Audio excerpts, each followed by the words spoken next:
Hoy es 13 de mayo, Día de la Virgen de Fátima, un acontecimiento trascendental para el mundo cristiano y no cristiano, porque la incidencia de esa aparición tuvo y ha tenido consecuencias en el ámbito de las profecías cumplidas, al punto que la tercera de ellas aún está en una expectativa que esperamos sea parte de lo que nosotros concebimos como la liberación del ser humano en este mundo donde la mentalidad de los esclavizadores persiste a pesar del avance de la tecnología. Dicho lo anterior, fundamentalmente, que es la esencia de este programa, a través de su servidor, me permito presentar a un invitado especial por su categoría intelectual, por su categoría humana y porque hemos sido amigos durante más de 40 años. De tal manera que, Orlando de Sola, bienvenido. Gracias, Nelson, por invitarme nuevamente y te felicito por esa magnífica introducción. Muchas gracias, Orlando. Es que creo que hay que hacer un llamado en este instante, ¿verdad?, a esa solidaridad que es la que dio precisamente el cambio, el primer paso del cambio democrático en este país, irrebatible, que no admite ni el menor rasguño de los que pretenden doblegarlo y que poco a poco va avanzando hacia el imperio del derecho verdadero. Respecto, ¿cuál es tu opinión referente a los últimos acontecimientos políticos que ha tenido el país? Me imagino que te refieres a lo del 1 de mayo. Es correcto. A la sustitución de algunos magistrados sumisos. Correcto. Y un fiscal, que eso es únicamente el comienzo de un proceso que está comenzando, porque hay que limpiar la casa, como creo que tú dijiste en otro programa o alguien más, y además tenemos que reconstruirla. Sí. Tenemos que armar un nuevo sistema político y una nueva forma de gobierno, porque lo que decía antes ese famoso artículo pétreo, que es el 248 de la Constitución de Dawison, sí, no hay que olvidar que él presidió esa asamblea. Por cierto, han quitado el retrato dentro de los edificios. Eso es algo que yo vengo sugiriendo desde hace años, y que cambiaran ese himno tan tonto que tienen, pero fueron demasiado tercos y no lo quisieron hacer. Sí. Por otro lado, en la sede de ese partido que él fundó hay una estatua de bronce que está ahí saludando con una mano en alto. Correcto. Y yo les dije, bueno, esa estatua, porque la tienen ahí tan escondida, sáquenla, ahí hay una plaza bonita. Yo sugerí ahí en lo que hoy es el parqueo de la asamblea, que esa fue diseñada para que fuera una plaza pública. Por eso es que el piso es de mármol. Pero me contestaron que no podían, porque el otro bando, que en ese momento era la guerrilla, iban a poner una estatua de Farabundo Martí. Y yo les dije, bueno, no importa, déjenlos ahí uno en cada esquina y que conversen entre ellos, y también que se dejen cagar por las palomas, porque para eso son las estatuas. Sí. Pero tampoco accedieron a mi sugerencia.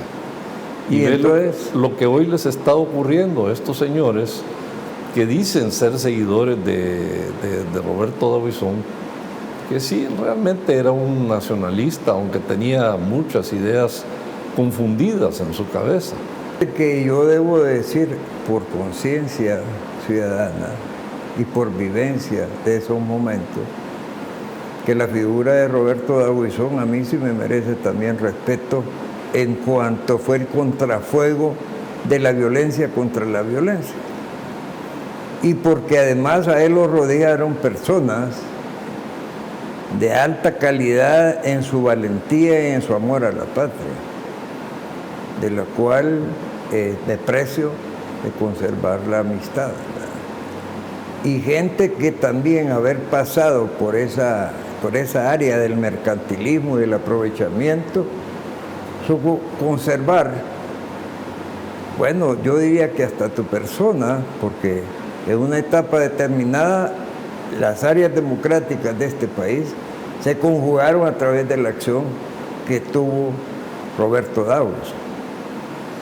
Sin embargo, en la valoración es obvio que los aprovechados, como decía un querido amigo ya fallecido, oligarca por cierto, los aprovechados sí instrumentalizaron la llegada al poder, no solo para desarrollar sus empresas incipientes algunas, sino para consolidar el saqueo que está ahora siendo radiografiado por las auditorías respectivas, y que son precisamente los que han llevado a la consolidación de los despojados, que son la mayoría de este pueblo, despojados de toda cosa, hasta el derecho de suspensión,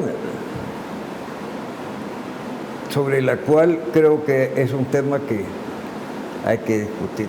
Conozco, pero esperaría que vengan grandes cambios, entre ellos una nueva constitución, como dije antes, una nueva forma de hacer política y otra forma de gobernar, que creo que ya está ocurriendo. Y yo espero que se sostenga a pesar de los embates del imperio que han enviado a este señor Zúñiga, que es un hondureño, por cierto. Él es hijo de un militar hondureño y de una señora norteamericana de apellido Harris, pero que creo que no es pariente de la vicepresidenta de Estados Unidos. A él me refería cuando hablé de las sangres latinoamericanas que corren por los sirvientes que vienen a tener presencia de dictadores aquí, ¿verdad? Sí. Porque vienen a dictar lo que tenemos que hacer. Yo no sé si él representa la figura de Poncio Pilato, que era el procurador en Judea en aquella época de Yeshua, o si representa a Herodes, que era el rey de los judíos, que no era judío, ¿verdad? Porque él era ciudadano romano y venía de Arabia. Entonces, el papel que el pobre Ricardo ha venido a hacer acá no es del todo cómodo. Yo siento que él en el fondo se ha de sentir incómodo, porque su mamá, una de sus tías, por cierto, fue ministra del gobierno de Ricardo Maduro en Honduras. O sea, que es un hombre que debe de conocer algo de su país de origen, el de su papá por lo menos, que era un militar, como repito. Ahora, de su mamá no sé mucho, ¿verdad? Pero yo creo que él debe de reconocer que él representa la voz de un imperio que se derrumba. Es correcto. Como eventualmente lo hizo el Imperio Romano también, un par de siglos después. Pero bueno, yo lo comprendo porque simplemente está cumpliendo órdenes de traer acá un mensaje de sumisión, lo cual es imposible de cumplir porque nosotros somos un país soberano, o decimos ser soberanos, y debemos de manifestar esa soberanía ante cualquiera en el mundo, no solo ante el gobierno de José Bidé, que es así como yo le digo al que le llaman Joe Biden en Estados Unidos. Pero yo, como mi idioma materno es el español. A ese tipo de actitudes que vemos que son traicioneras, se suman otros aplausos de papel en los titulares de aquellos que pretenden que a través de lo que ha sido la historia vergonzante de esa gran nación, vengan a doblegar y a imponer criterios fracasados por la voluntad popular, ¿verdad? Y lo vemos en primera línea. Estados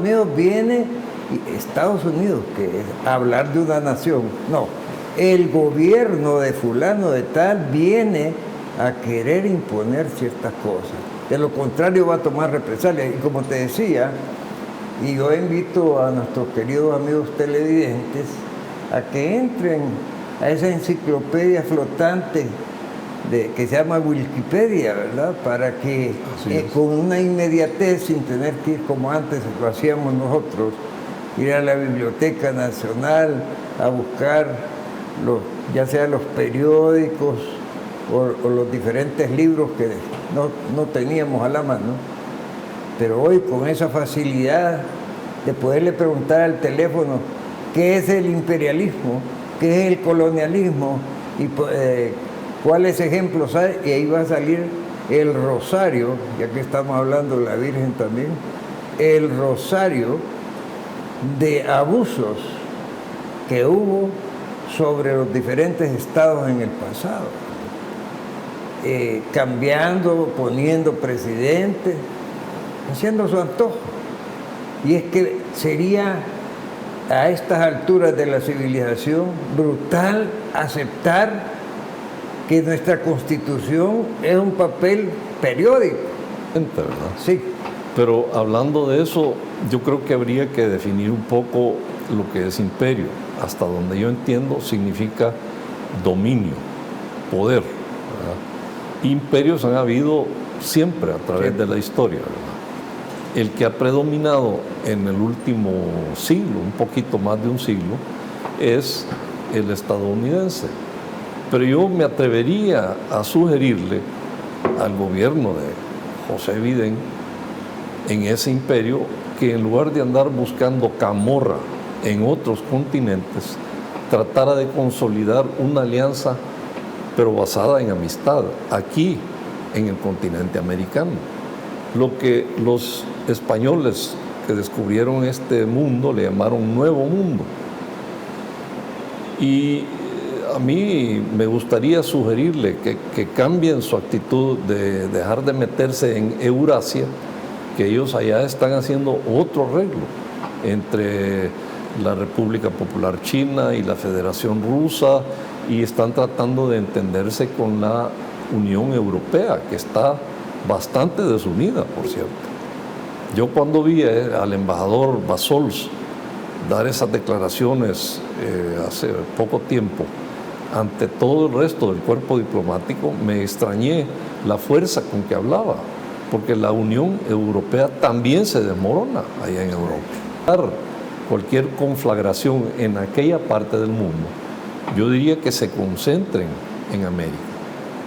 Y en lugar de delegarlo en el pobre Ricardo Zúñiga y también la señora vicepresidenta Kamala, que yo creo que en realidad se llama Camila, no estoy seguro, pero creo que es una degeneración del nombre Camila, y ellos, como no saben pronunciar el español, le pusieron Kamala.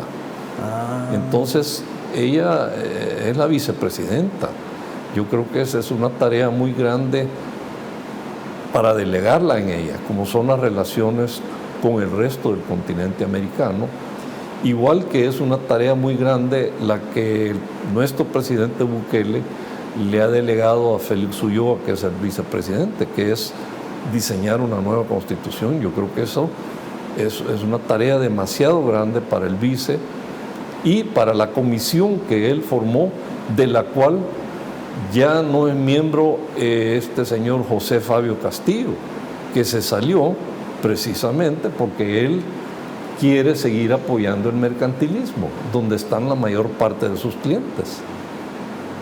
Así que ese es el consejo que yo le daría al gobierno de Estados Unidos, que busque consolidar una unión, pero basada en amistad, no en imposición acá en América, y particularmente en la que tiene más próxima, que es Mesoamérica, que comienza en el Río Grande, en México, sí, y termina y donde tú mencionaste, en Panamá. Sí. Constitución.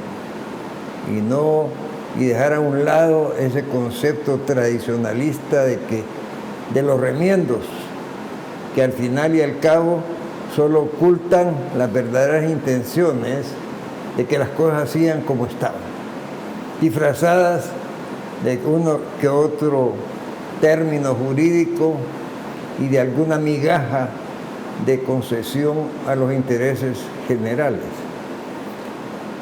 En tu opinión, ¿qué es lo que debe privar en el concepto de una nueva constitución?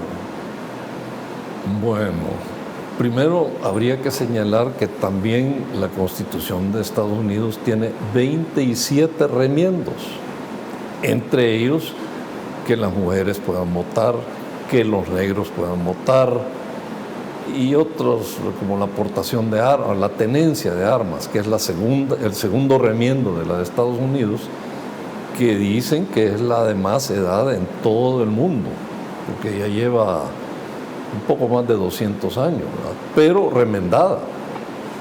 En cuanto al caso de El Salvador, yo pienso que los remiendos no son la vía más adecuada, porque eso es lo que hemos venido haciendo durante años, con golpes de Estado y nuevas constituciones. Y cada nueva constitución, por ejemplo la del 62, tenía un pequeño remiendo donde decía que un miembro de una junta golpista de gobierno podía ser reelecto como presidente de la República, que fue Julio de Alberto Rivera, que fue muy buen presidente, por cierto. Y único candidato en las elecciones, además, ¿verdad? Y hicieron una nueva constitución, que es la del 62, solo para permitir eso, que un golpista fuera posteriormente presidente a los meses. Sí. En cuanto a la naturaleza de la nueva constitución, yo creo que también hay que agregar que hay algunos países que no tienen constitución, como por ejemplo Inglaterra, Nueva Zelanda, Israel y hasta hace poco Canadá, que era un dominio de Inglaterra.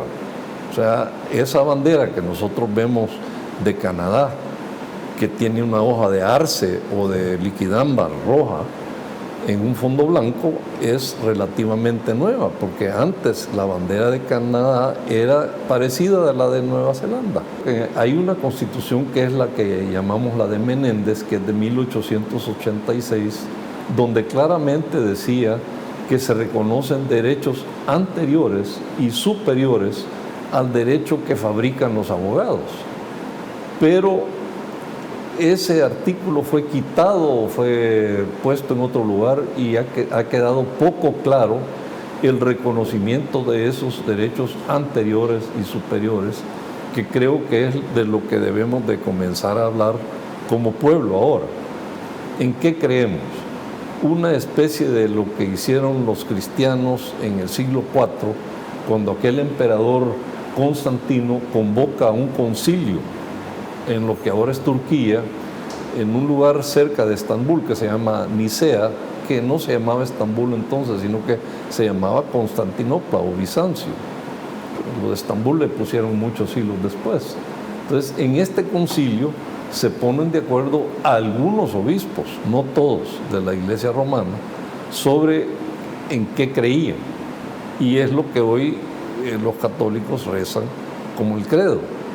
Entonces, yo hace poco hice un examen con algunos que se dicen católicos y no lo pasaron porque son 18 las preguntas en el credo, ¿verdad? Sí. Y yo les decía, digan sí o no al final de cada pregunta. Y con una pregunta que digan no, ya no sos católico, pero sos cristiano, ¿verdad? Sí. Tenemos que volver a la realidad y salir de esa gran ficción financiera, parte de la cual es la que acabas de mencionar con lo de las tarjetas. Sí. Porque es una total ficción. Y en el fondo lo que hay que recordar es que el dinero tiene tres funciones básicas, que son medio de intercambio, expresión de valor y método de atesoramiento. En este momento, ninguna moneda ejerce esas tres funciones. Y una de las peores de las monedas que no, por ejemplo, como método de atesoramiento, el dólar estadounidense es uno de los peores. Y todos sabemos que acumular o atesorar es necesario, pero no en monedas. Todos necesitamos el valor de decir, esto vale tanto, ¿verdad? Sí. Y todos necesitamos poder decir, mira, yo compro un carro que vale tanto, en lugar de decir yo te cambio ese carro por tantas naranjas, como se hacía en la época del trueque. Entonces nos inventamos monedas, pero hoy las hemos prostituido a tal grado de que ya no valen nada. Entonces tú ya no puedes decir esto vale tanto porque no es cierto lo que... Ver cómo está en estos momentos la economía nacional, porque se rumorea que hay una vuelta al uso del colón. Y digo del uso del colón porque en la farsa de la estafa se presentó el hecho de que iba a haber un bimonetarismo, pero el gobierno lo que hizo fue, de esa época, sustraer del circulante todos los colones. Y eso no estaba en la ley. No está en la ley, pero en la práctica entonces, sí, te encuentras por ahí tu colón de recuerdo, un billete de A2, y vas a comprar una caja de fósforos con él, pues no sé. Pero esa fue una forma de someternos. Sí. Por unos traidores nacionales. Es correcto. Y aprovechados, porque a través de esa operación, sabidos que iba a pasar, acumularon para tener el cambio inmediato. Y fíjate cómo sufrió el pueblo, que las cosas subieron inmediatamente de precio. Pero no los sueldos ni los salarios. Ni los salarios. Es que el costo de la vida subió y los ingresos personales y familiares bajaron. Sí. Y eso todavía lo padecemos. Y por eso es que hay gente que habla de reconsiderar un retorno del colón, a lo cual yo no me opondría, pero habría que ver qué tipo de colón también, sí. ¿Verdad? Porque en manos decentes ese cambio podría consolidar y abrir una especie de ventana financiera que oxigene la economía nacional, pero bueno, se podría sobrepasar y después utilizar para pagar la deuda externa. Bueno, es que eso yo lo he sugerido. ¿Tú lo has sugerido? Sí.